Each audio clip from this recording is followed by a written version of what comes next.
guys. I have struggled with self-discipline a lot throughout my life. One of my parents has a lack mindset, and I'm pretty sure that stuff is passed down. I mean, it makes the most sense to me because I see it so strongly in one parent. They're always constantly down, and they beat themselves up for a lot. It's hard to get them to care about themselves or care about their life. The other parent is very much the opposite, is very independent, strives to become mentally and physically stronger than they are, and gets over a lot by themselves, and is just a very overall strong person, and they both have endured a lot in their life. So I feel like I get part of my lack mindset from the one parent, and it's why when I fall off my path, I feel really, I guess, guilty about it or shameful about it, and feel like I'm not doing enough work. I'm not good enough. I can't ever reach the goals that I want to, and so I'll fall deeper into like a depression and deeper into that pit, and it takes even longer because I'm over analyzing everything and I'm always in my head, and it takes me even longer to get back on the path. And it overall feels refreshing to like say this out loud and know that like I do need help with it, and I want to be able to say that like I healed myself, and I think that it's very possible, especially when you believe in something, because you aren't alone. You have the universe. It's okay to know that maybe we weren't pushing ourselves hard enough. Maybe I wasn't doing the most that I can, or being super committed and self-disciplined. So on the other spectrum is why I keep getting back up. I'll always pick myself back up, but I think I always fall back into old bad habits. So I have the mix of both worlds, and the best thing that you can do with that is I can force myself and I can focus on my self-discipline, or I can let go and I can release both sides and just be. It takes courage to say that you aren't all the way where you want to be. But as long as that you pick yourself back up and you do a little better each time, or you're twisting it a little bit each time, and you're just learning, that's all we can really do, is we can learn as much as we can and use that towards bettering ourselves, And it just takes courage even to pick yourself back up. When I am on my path, it seems like I always pick and choose. Either I will be really in tune with my spirituality, or I will be really physical. So the key is balance. Obviously, we know this. The key is balance. We need enough spiritual and we need enough physical. So we have to make sure that we're caring to both of those. The ultimate goal is to rewrite my lack mindset, my thought processes, the things that hold me down, and realize that those are not me. With the mindset that I tend to have sometimes, I hold back. I had a fear for a long time of releasing my control because I didn't have much control in my childhood.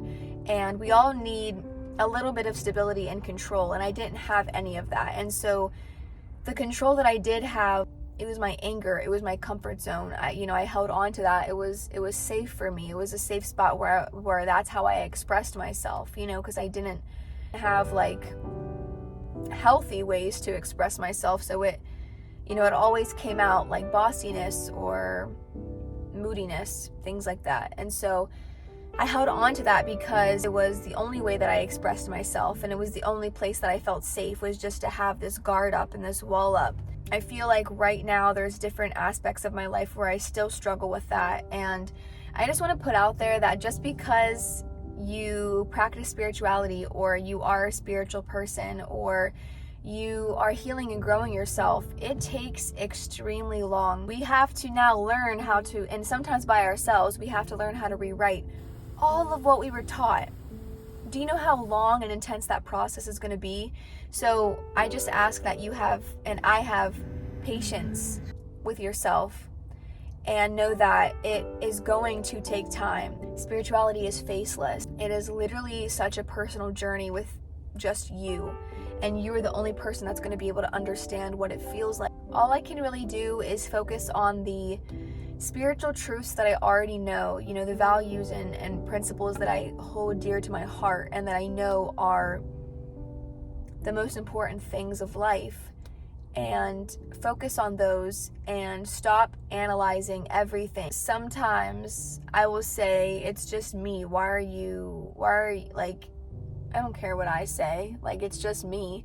But that's the point. It's just me, right? It's my life. It's my mental health. It's my spirituality. It's my being. It's my life. Like, I have to control it or it will control me. And it's controlled me for a long time. But the beauty is when you are practicing every single day, maybe you won't see the results in a couple months, but I promise you, like a year down the road on your spiritual journey where you've acknowledged that you were something else, acknowledged the love inside of you, or acknowledged that you do have pain and that you have trauma, and you've meditated and things like that, it all catches up to you. Like, everything just circles back.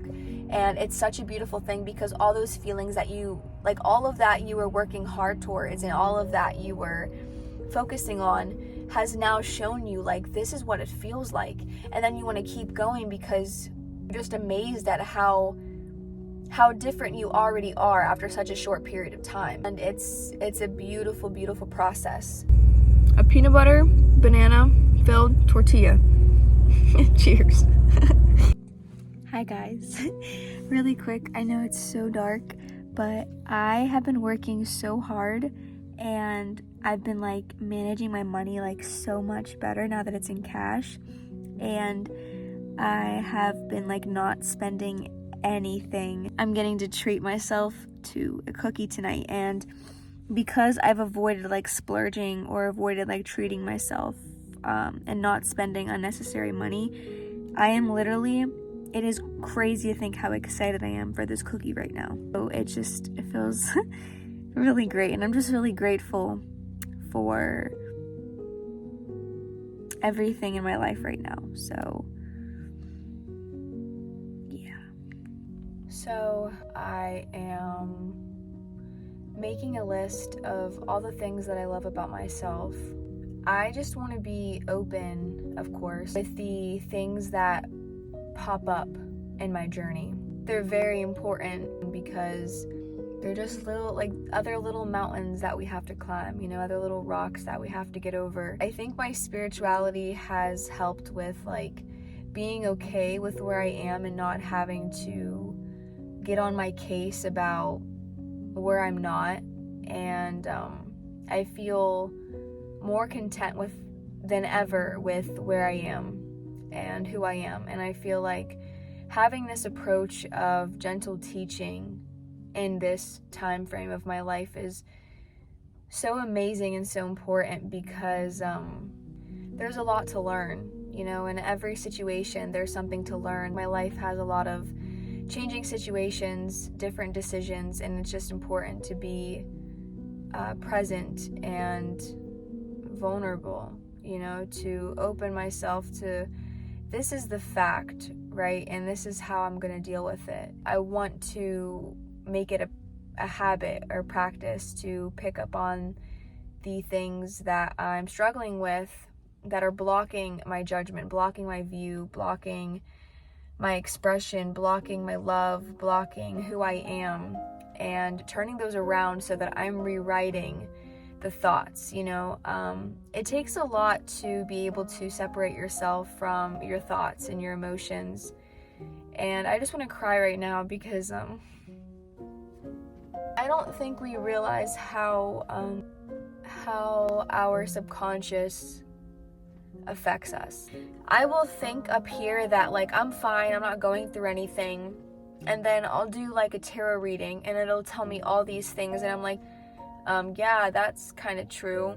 And it's just like, I think I'm getting a little bit closer, and then it's just like, no, you're not. Like, you have all of this still deep down, and it's like, how do I get down there? How do I fix that down there, But we will speak it aloud as an affirmation, as a reminder for anyone who is listening that You are so valid and able to attain anything you want, anything you dream of. It comes from it's a place of lack that forms those thoughts that there isn't enough, that something belongs to someone else, that certain topic, that certain subject, that certain activity, that certain career path, that certain look, that certain style, that belongs to somebody else.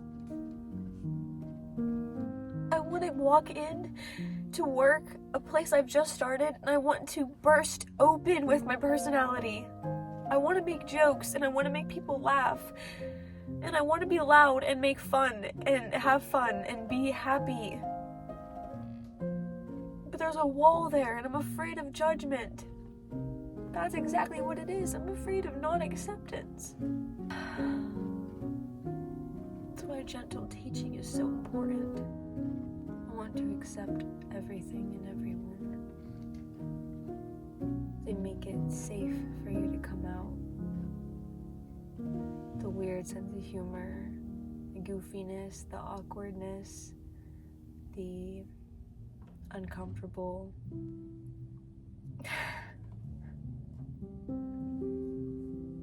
Well, thank you for listening. If I taught anything in this video, is that this is a safe space for people that believe in the beyond, people that believe in more. Obviously, self-acceptance is a journey of mine, and I admire people that are able to just jump out and be themselves. What an amazing thing. You know, a lot can be channeled through that. Guys, I think it's just now hitting me that this is my last week in Pennsylvania. Like, I'm literally moving to Florida next week. That's crazy. Hi guys, we are attempting a fruit hanging basket in the spirit of getting my van renovated next week. So I don't nearly have enough string, but I really want a fruit hanging basket for my mangoes and my plums. So this is what we're doing.